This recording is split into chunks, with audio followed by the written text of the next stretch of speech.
everyone. Good evening and welcome to Impact Conversations series. Yes, we're now on another edition of Impact Conversation series. And today with me, I have Olabimpe Mojisola Alale. Thank you, Olabimpe Mojisola Alale, for joining us, popularly known as Oma. And Thank today you. we're going to be having a conversation. You're welcome. We're going to be having a conversation about emotional intelligence, a key to succeeding as a woman in the corporate environment. We may or may not be having some other speakers join us. Hopefully, if we can have other speakers join us, that would be amazing. Omar, how are you doing today? I'm fine. I'm fine. Thank you. How are you doing today? Fantastic. I'm doing excellently well. So, Oma, I know that you and you put this topic together with our panelists, and this topic was one of the topics that came out of you people having a conversation about how emotional intelligence is actually important in the workplace. Sometimes, and that's the conversation we're about to have. So, can you tell us more about emotional intelligence and why it is important in the workplace? Thank you. Thank you. That's a very interesting topic to look out. To look at. I came up with this theme because in the course of conversations in the class, that's the practice speak repeat program, a participant mentioned emotional intelligence as sort of being key to dealing with an issue that came up in the workplace. So I thought, okay, why not talk about emotional intelligence at large, especially as relates with corporate women, and look at it from different perspectives. So back to your question, what is emotional intelligence? So I'm not going to give you a textbook answer per se, but from what I know, simply put, emotional intelligence is being aware of your emotions and that of others, and being able to harness them, to put them together, take advantage of them to achieve a particular goal. And the second part of your question, if I'm right, the importance in the workplace. It is important in the workplace because we all operate at different levels. What do I mean by that? Okay, if I wasn't going to define emotional intelligence as self awareness, self regulation, I probably would relate it to something that people would usually term maturity.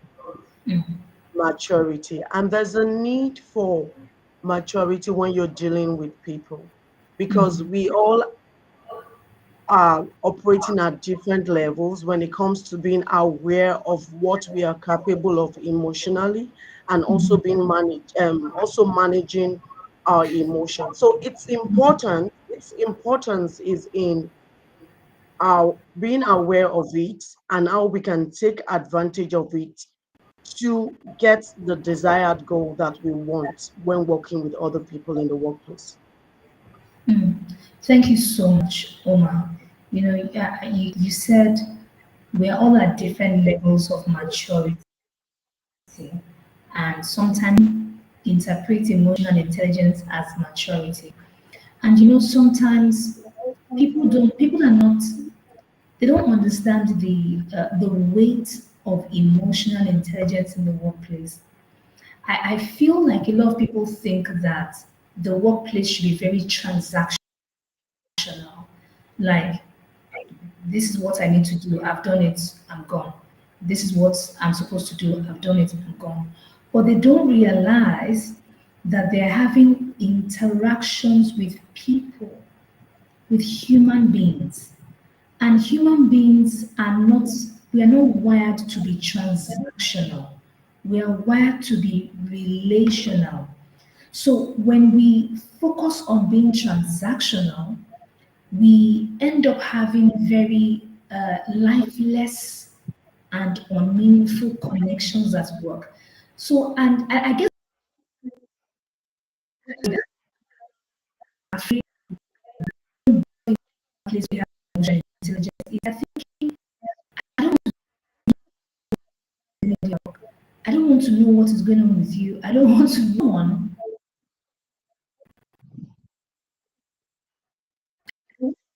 this. For someone who is saying, I don't want to share my emotions at work. I want to come to work, do what I want to do, and go. Come to what I do. And at I feel like let me just try to limit it. What the person do? The person is thinking, the person is saying, I just want to do my work and go. I just want to what do you tell that person? What sort of emotional intelligence can person bring into the ways?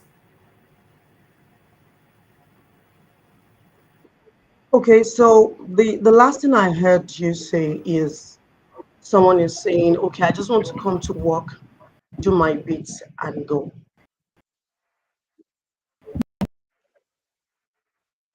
So I didn't hear the second part I of the was the question statement. I was asking is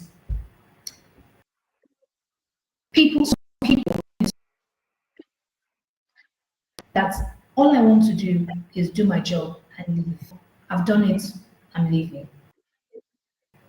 However, emotional intelligence. What point does emotional intelligence actually come in?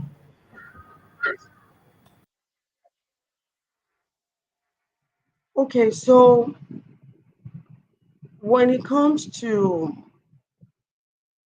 working in an organization, I'm not talking about solopreneurs now, but even as a solopreneur, you that's maybe you're working for yourself, you still have to deal with people.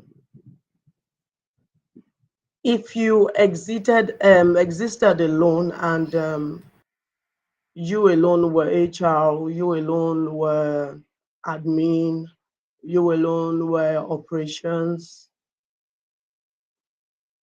maybe maybe that might be feasible.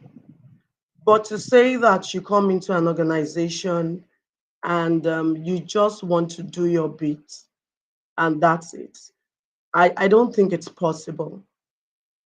I don't think that it's actually possible because the way organizations are structured is such that you don't get to do the whole bit. You will need to relate with someone. Will need to relate with someone, and because of that, in as much as you would rather not deal with people, it is in your best interest to be interested in other people's beats, at least as it affects the contribution that you are bringing to the organization. And what I want to say to that person is that when you come and work, when you work in an organization, there are two things to keep in mind. The organization has, say, an overall mission, or should I say vision. You understand that it's open to achieve. And I believe that you as an individual have something to achieve. Now, in bid to achieve your personal vision, mission, goals, whatever you call it, there should be your goals, your mission, what you're trying to achieve should be like a part. It should be such that you can achieve it working with that organization, and so you need other people's contribution. You understand? So, say for example, you are the admin of a department. You need to have certain forms filled, and you can't just decide to fill the forms by yourself if nobody is responding. You understand? So you need to be able to know the right time to get across to particular sets of people when they are most likely to respond, and take advantage of the timing. You can't fill the form, submit to yourself. You need to interact with people. So in a nutshell, you can't have that stance of I will do my bit and leave it. It's not going to help you to move forward.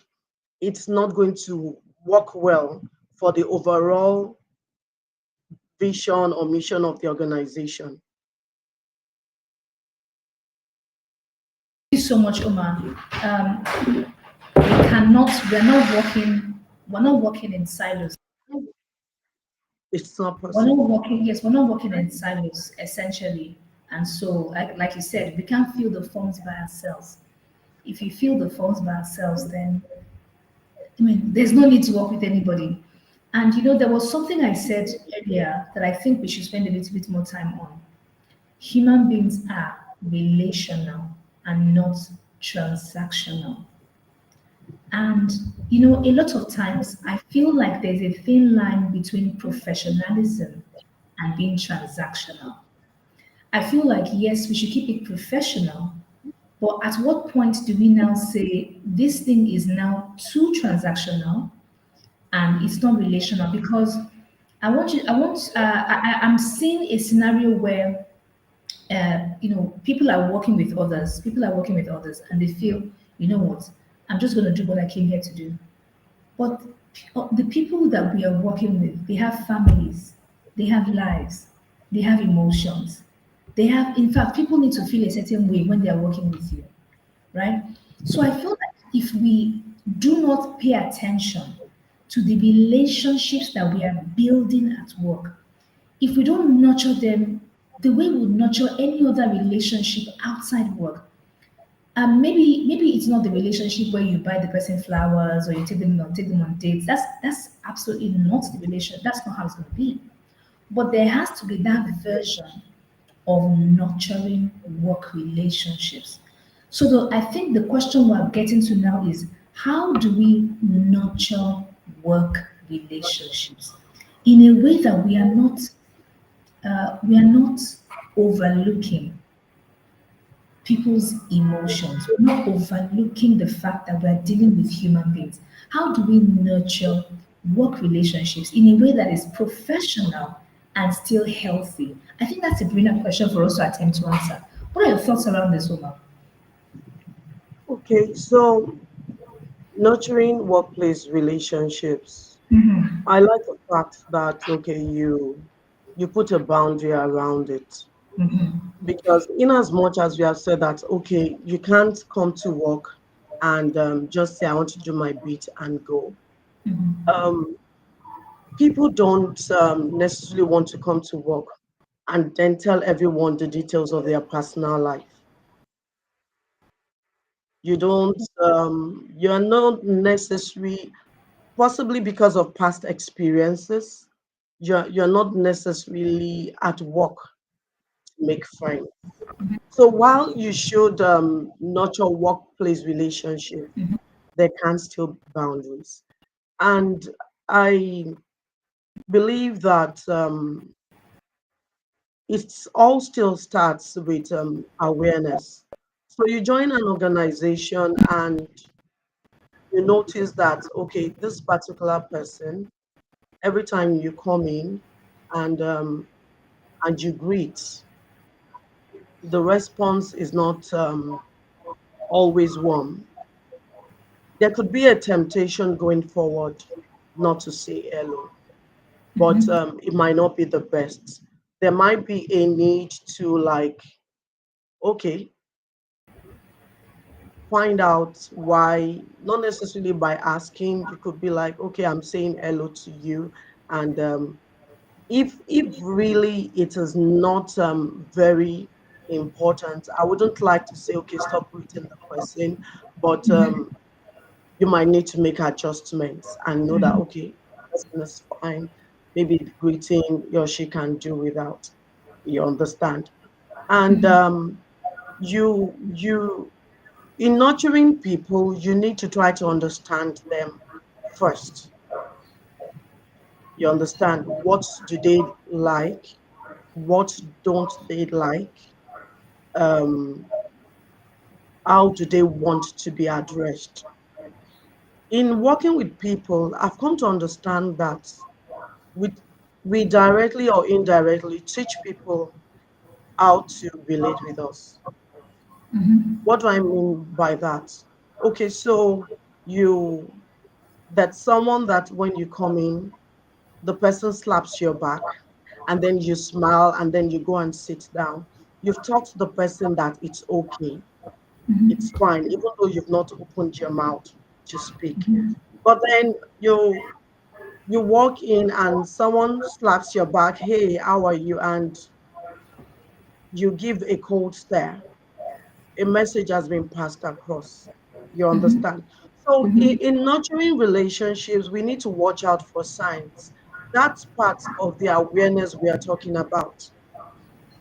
You understand? Okay, so this person in the morning is not very fine when it comes to work. Morning is not the right time for chit chat. Maybe Mhm. conversations should be kept short in the morning. Mhm. Possibly things are difficult back home. Unfortunately, in the workplace, he shouldn't throw it at you, but he has not learned to manage Mhm. his emotions. You understand? Mhm.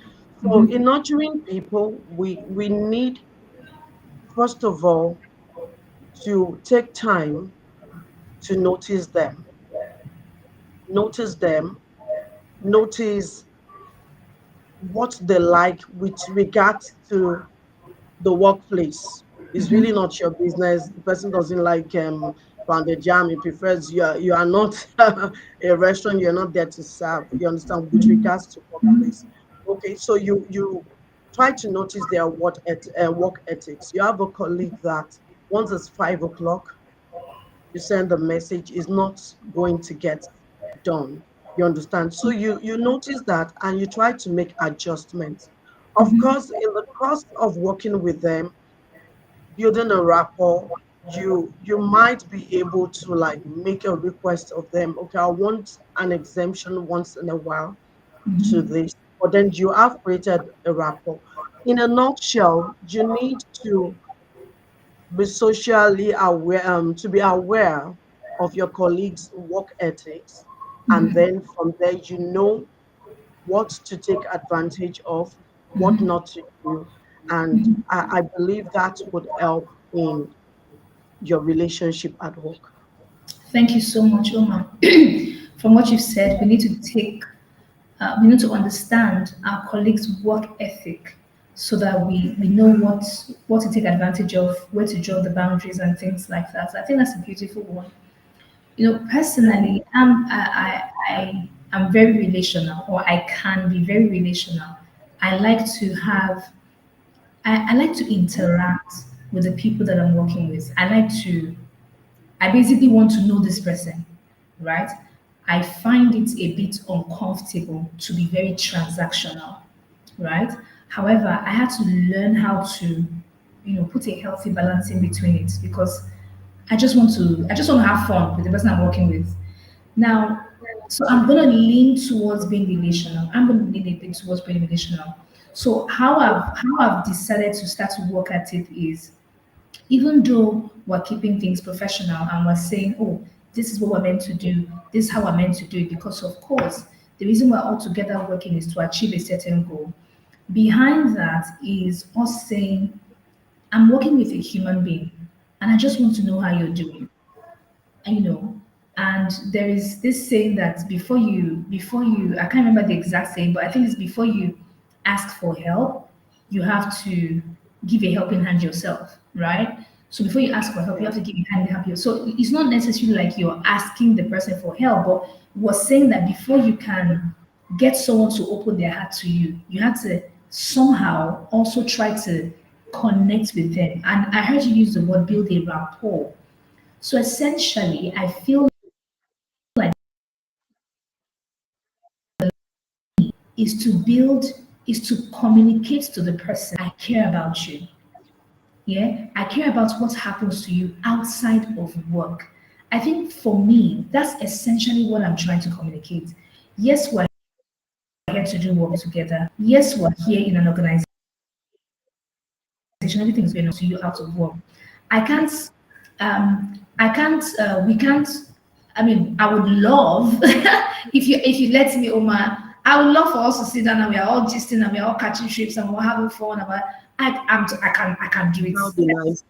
You know, sometimes you and I have gotten a call and we've spoken for like an hour or even more. At the end of the day, I'm calling you back and Yes. I'm, what am I calling Omar back? I've spent 1 hour. What are we saying? Right? But I know that that's Yeah. me. So, what I essentially think people can get out of this conversation is yes, we have to keep it professional. Yes, there have to be boundaries. But have you convinced yourself that this person knows that I care about them and their lives outside work?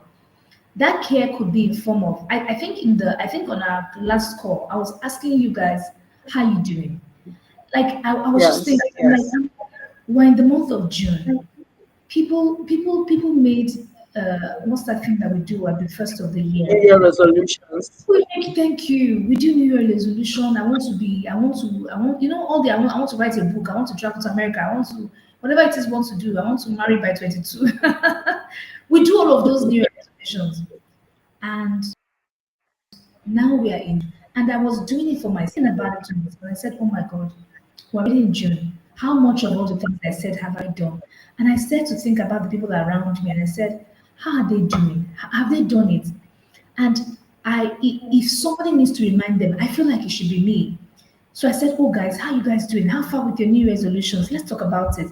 Because if as a person you're feeling frustrated about not achieving your goals, it will seep into a lot of your other relationships, right? You wanted to write a book, you didn't write it. You wanted to do a course, you didn't do it. You wanted to, you wanted to start a program, you didn't start it. You have 12 things like that undone. Then you come to work, you won't be giving your best because somewhere there's a certain level of frustration that I'm not Yes. even achieving all Yes. the things. So that was what I was feeling at the time. I said, no, I've got to ask these people how they're doing, right? So that for me, anywhere we're virtual, maybe I wish we were physical so that we can go and swim, and then I'll be seeing somebody trying to drown. Oma, can you No, swim? no, no. Can you swim? Okay. Well, I can move from one end of the pool to another.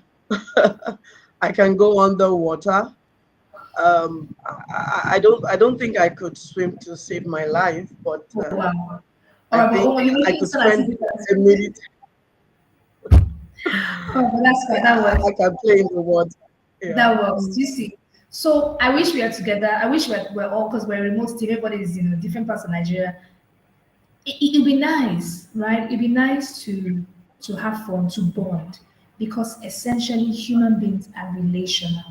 So to anyone who is listening, you're hearing us have this conversation around to how to keep it professional. Let's hear about. So I remember one time in my previous place of work, one of my colleagues had a baby, right? One of my colleagues had a baby, and in our department, another colleague and I got into the car and went to visit this guy at home with his family. Of course, we bought a gift along and we went. Why does this experience stand out to me? Because we had an accident and I was the one driving, and this was my first and only accident ever, right? I was trying to show my colleague out of work. I care about you. I care about your family. You just had a baby. I want to see your baby. I want to know how your wife is doing. I want to know how you guys are doing. Like what's going on? I mean, I'm a mother myself, so I know what it is to have a baby. I'm like, oh my God. But we had an accident. And guess what? The other colleague in the car with me was pregnant. And I was the one driving.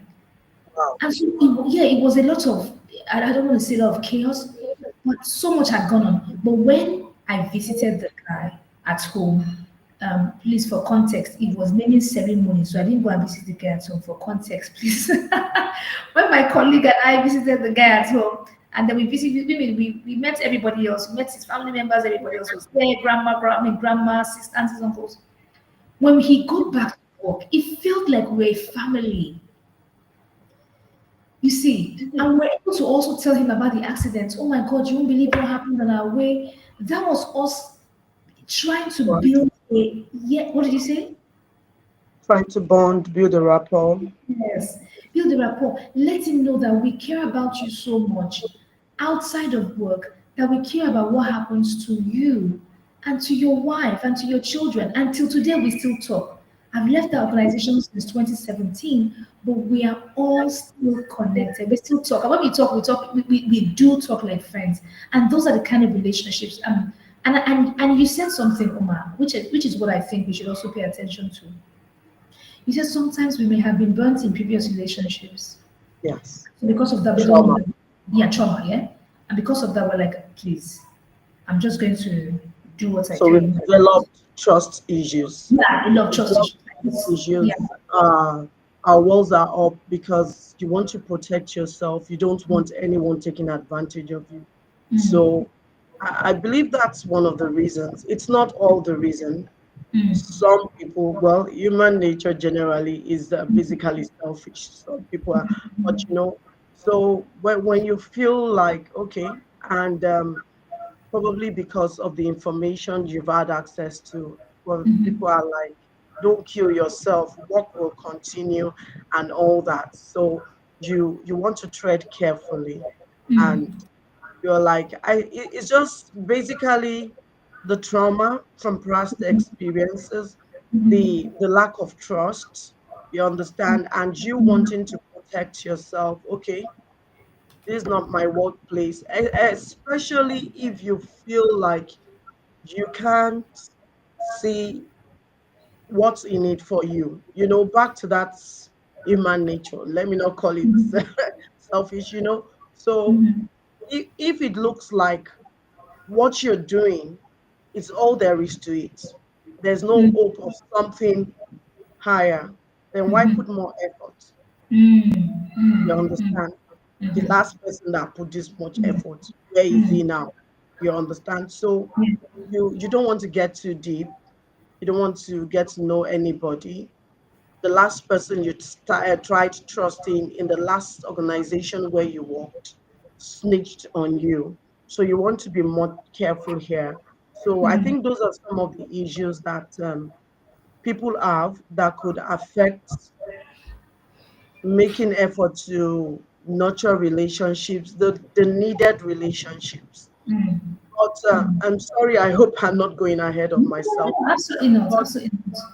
But back to the theme of the day, I Mm. think Odegwa is in the house. We might want to try to bring her in again. But before we try to bring her in, but I still, that still points out to our need for emotional intelligence. I Mm. mean, you can't say, okay, because everyone that has gone to school um, has not been able to. Not sure this is a perfect example, but just to think that has not been, no one that has gone to school and come out with a good grade has gone a good job has gotten a good job in quote, and because of that you say, okay, I'm not going to go to school. Into You'll be school. doing yourself a discredit, and you're putting a ceiling on yourself Mm. in the name of protecting yourself. So what you need to do if you are not trained Mm. is to get trained Mm. with regards to emotional intelligence. Now that's what I'm talking about, because it Mm. doesn't come to all of us naturally. Mm. And I'm aware that these days there are courses, there are trainings that people attend Mhm. to help them to know, okay, how to relate with people. Mhm. First, be aware of yourself. Truth Mhm. is, depending on how you meet me, you might not know I'm an introvert by nature.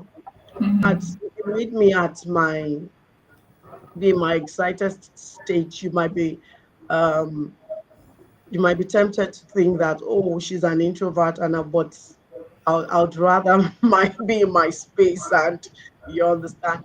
But I heard Seth Godin say once that people don't people are not people are more interested in you showing up, in you being consistent, than in seeing your authentic self. That is not to say that you should be fake. So you're an introvert, but when you need to show up, you show up. If there's a training to be hard to be what or who you need to be, then you go for that training. Mm. Thank you so much. Have you run it up? The Yes. Okay, fantastic. I thought you were frozen. Thank you so much. That's a beautiful quote from Seth Godin.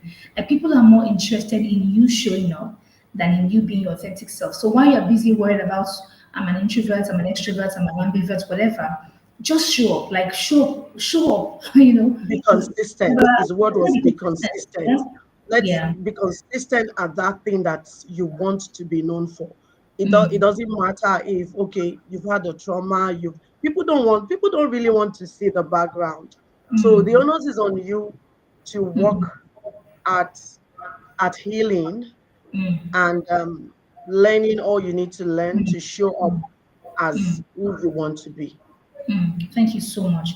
Thank you so much. I'm gonna drop this question. Let's try to answer this question. I think it's a very beautiful question for us to answer on this call.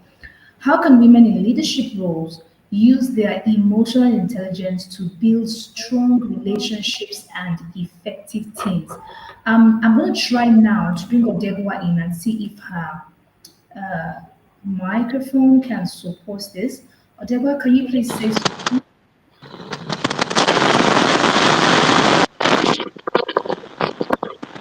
So I think that's the issue. This is her. Odebuwa, we can't hear. We have this static sound going on. We can't hear anything. I really wish you could be part of this conversation. Okay, so Omar, how can women in leadership, use emotional intelligence to build strong relationships and effective teams? I'm sorry, I'm just gonna go first if that's okay with you, right? Thank you so much. It's fine. I'm gonna go with a life example, an actual real example. So and and the training that they were supposed to do, things had changed. And so I had to update the invoice. Update the invoice means increase the value of the invoice, right? I don't think invoice values come down. So I updated the value of the invoice and I sent a message. I sent an email. I mean, I sent a WhatsApp message, I think, yes, to the client to just say, hey, I know that we discussed this. Unfortunately, things have changed a bit, and this is what it looks like. So she called me and we talked about it.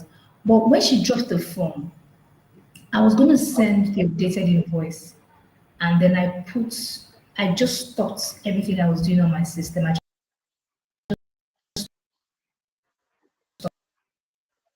I went to this client,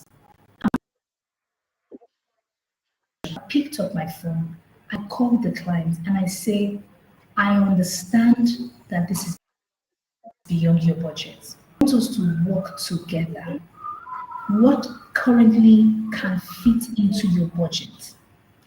I know this is not a short term relationship. This is a long term relationship. And I want you to feel comfortable about our work together. So please tell me, let's forget all this, the invoice that we discussed, based on request. Let's forget all these phrases and all this professional. What can you afford? Tell me what you can afford, and I'll tell you what we can supply with that. And I'll tell you this is what we can supply. I know this is what you want. Or basically try and meet in the middle and make it work. Because everybody wants value for money, right? And it seemed as if that was the beginning of our relationship together. It seemed as if we were just playing since, like we didn't, I didn't even know her and she didn't know me. But at that moment, it felt like she calmed down and she was like, you know what? This is it. Oh, what do you think? I said, okay, you know what? I think it's a bit low, but let's just do it, okay? Because what we're trying to do is not trying to just be transactional. It's a long-term relationship. You're helping me, I'm helping you. Let's help each other. And I was when I dropped the phone, I was like, oh wow, why didn't I think of this earlier? Do you see? So to answer that question, what I did in that regard was I went beyond being I don't want to say beyond being professional. I went out of the box of very keeping it very serious and based on our conversation we had yesterday. This is the invoice I sent you. And when we finished the conversation, she sent an email to say thank you so much. Based on our conversation, this is our new invoice. And I also, sent a response, meaning that we've agreed verbally on this thing. So it's not as if we forgot to be professional and we forgot to continue what we're doing. But we went a bit outside of this professionalism thing and talked about this thing like people.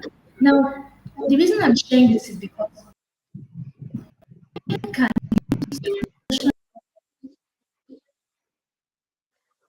career ladder. People who are going to promote you are human beings.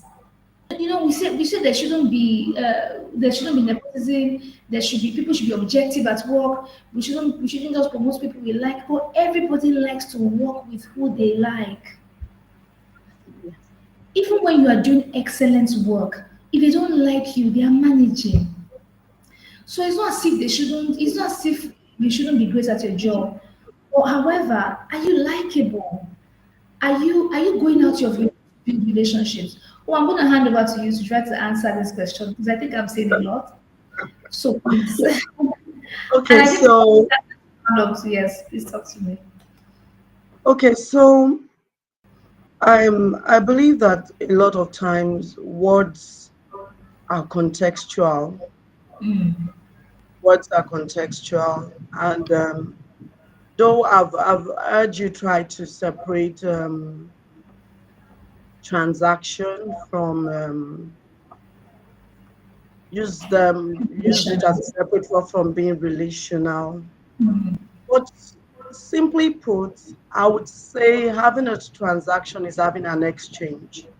mm, You understand? And I believe what you're trying to say in saying, okay, it's not just transactional, is that, okay, the exchange is not just what seems tangible to us, maybe mm, what is on the table. mm, When you're having, I would say the use of transactional is particularly wrong. Now, mhm, what I mean by this is, okay, so we all carry out transactions, you mhm, know, with your mhm, spouse, with your mhm, children. You mhm, understand? There are exchanges going on. How are you going on about it? You understand? So mhm, I believe in what you mean is that okay, let's widen the transaction. Let's not limit it to the obvious, maybe to what mhm, is being asked. You mm, understand? So mm, because it all boils down to what are you bringing? What am I willing to give in exchange for? mm, So you add a contract, mhm, you had a contract for the lack of the right words to use. There was an adjustment to be made. And okay, you say, okay, beyond what is written, what can we do and all that? mhm, Understand? So when I think of emotional intelligence with regards to moving ahead in the place of work, mhm, a textbook title comes to mind. The textbook for a literature title says she stoops to conquer. I never read the book, but I'm always fascinated by the title. And there's something, I always remember this story by late Pastor Bimbo Odukoya. Was about a woman, having issues at home. And but she somehow found out that there was something about the husband's secretary. He could do no wrong, and she could do no wrong. And one day she went to the office, and she realized that for everything the husband told the secretary, or was it the assistant, she would always go, oh, okay, yes sir, okay, yes sir, okay. So she went and said, yes, I knew that is, it's it's the yes sir doing the magic, you understand. And so she got home, and I think probably she became a little less confrontational, and put the yes sir to test, and she got her results. Now, that could suggest, say, being a sycophant or playing to the gallery, but that is not it. So you are in the place of, in the corporate environment as a woman, and we're talking about moving forward. I think one of the things that we need to be aware of, which shouldn't be an issue, but culturally speaking, it's there, and we need to work our way around it, is the gender bias. It's there. Now, you also have that with regards to whether you're working with, maybe your boss is maybe a man or a woman. Now, you also need to, in the workplace, you need to know the people that matter. What do I mean by that? The people that your promotion, that have a say in how you move ahead in the place of work. And it will be very foolish of you to say that they don't matter, because they determine whether or not, of course, apart from your personal, your expertise, you need to have the right level of knowledge. You need to work at upgrading, upskilling wherever you are. So emotional intelligence means that you are aware of the gender dynamics. There are certain things that seem to be acceptable from men and might be looked upon as being too much coming from a lady. So, depending on the organization that you work with, you need to study how things are done and make adjustments accordingly. We are not saying that you should cower. So, you are in the board meeting, and people are making their opinions known. You should speak, but you're not interrupting. You're taking your time to know the right time to bring up your ideas. You're not shutting people up to express yourself. That's important. You you're trying to parley with your bosses. You're not going walking by, um you're not walking ahead of your boss, and you can't say hello. You understand? Those are little things that might look irrelevant, but depending on the culture, the environment where you found yourself, you want to be careful about those things. A little greeting here and there, you said it, you come in, okay, hello, madam, depending on what the culture is. Are you on first name basis there and whatever? You don't, and even where you are on first name basis, well, I don't know what it's like in the abroad. You are in, you're in Nigeria now, and okay, so it's a first name environment, and you are in your middle 20s, and you report to a boss that is in his 50s.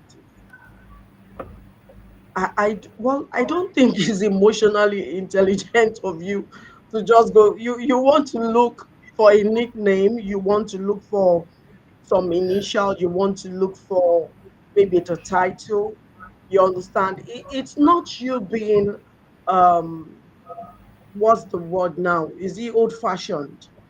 It's just you being that's part of you Culturally being sensitive. it's not part of you being emotionally intelligent, if I can put it like that. You understand? Because you're going to come around and, well, it shouldn't do that. But if he gets into the Omoto Tiema, that boy that he will just walk past, he will not see. So, those are all things, but there are things that happen. You understand? So it will be unintelligent of you not to be aware of norms, the unspoken norms that affect the written rules. Rules. You understand? So you need Yeah. to be aware of the gender bias and see how you can position yourself to work around it. You need to be aware of, like we said before, other people's emotional states. You understand? And your boss, maybe the best time to approaching with regards to particular issues is this. And if there are opportunities for meeting up, for having a one-on-one with your boss, such that you let them be aware of, okay, what your interests are, what your capacities are. That's you speaking up for yourself and then making requests should the case, should an opening come up. So you need to speak for yourself. So I hope I'm not being windy. So It's those okay. are some of the things that you can consider to put yourself in a position for promotion. Besides working on your expertise, that is your technical know-how and all that. Thank you so much, Omar. Thank you. As we begin to round up, I'm going to try and bring Odegwa one more time and see if we still have a difference. I really, really want her to be part of the conversation. Odegwa, can you hear us, please? Can you say something so we can hear you?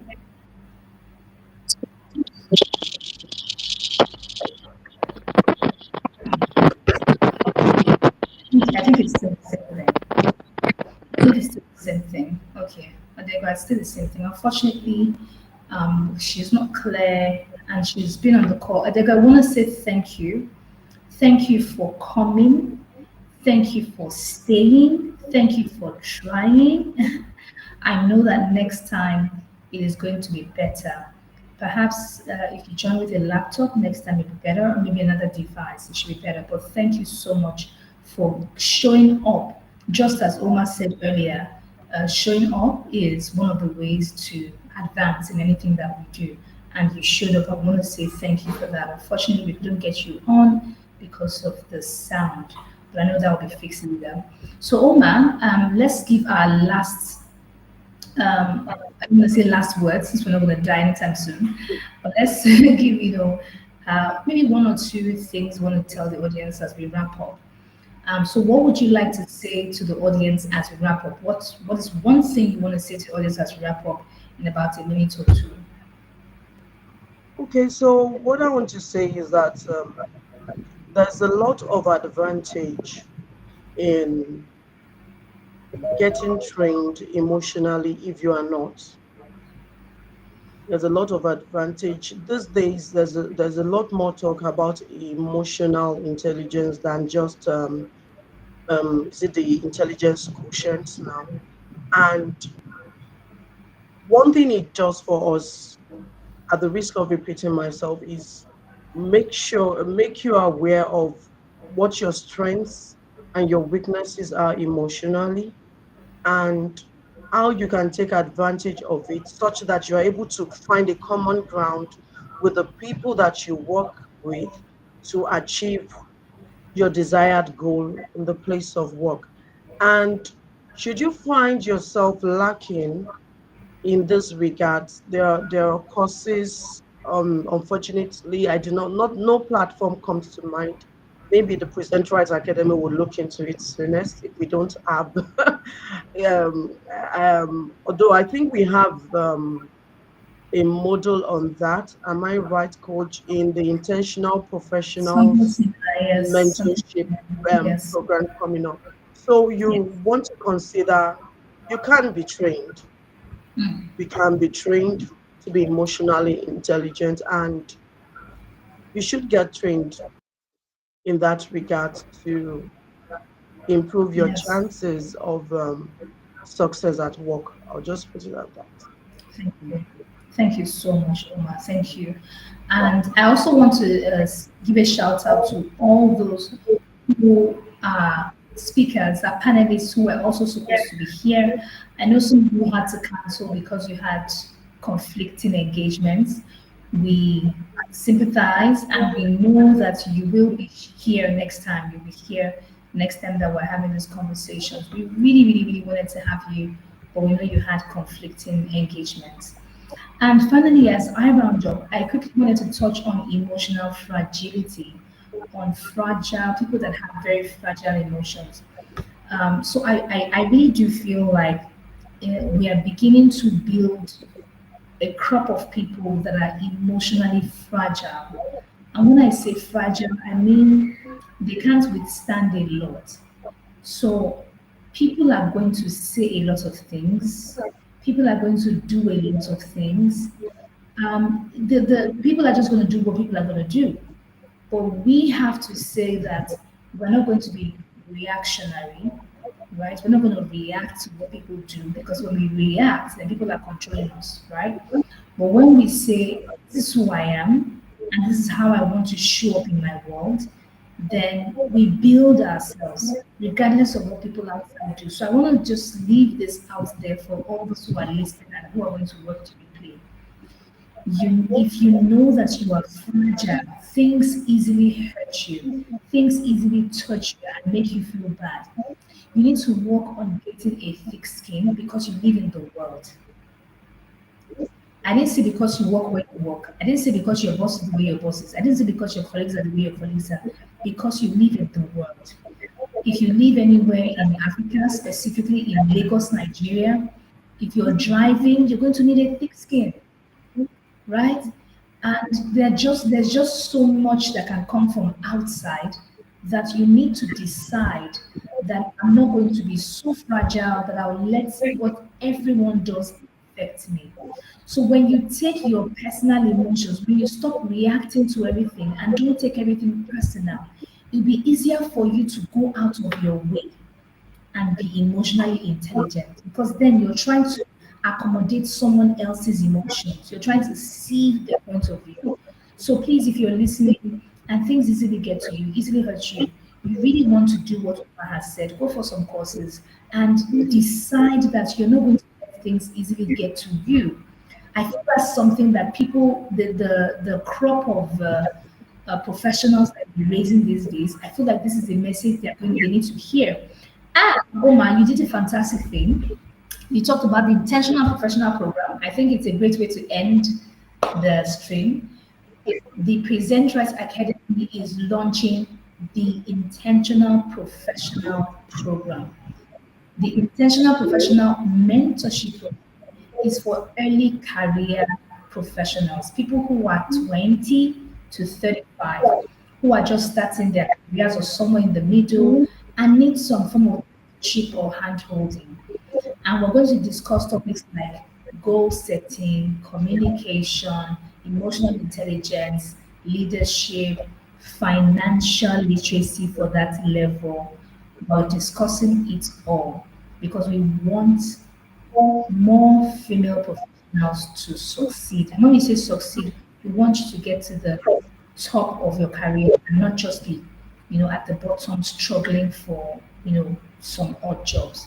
So please, if you know that you are a career professional, you want mentoring, you don't know what to do, where to go, how to do it, you don't want to waste your usefulness, please sign up.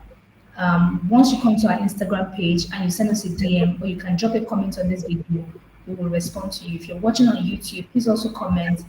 You can also drop your comments here on YouTube or follow us on Instagram at Public Speaking for Women or, like I said, on LinkedIn. You can send a message on LinkedIn and we will reach out to you. So thank you so much for everyone who has listened and who has joined us and for everyone who will be joining. Thank you to Omar. I skipped your introduction at the beginning, Omar. My No, it's apologies. She's fine. the training and administrator at Present Right Academy. And yes, Omar, I'm giving you live feedback. She's doing a fantastic job. Thank Keep up you, the thank good you. I didn't think it's fine.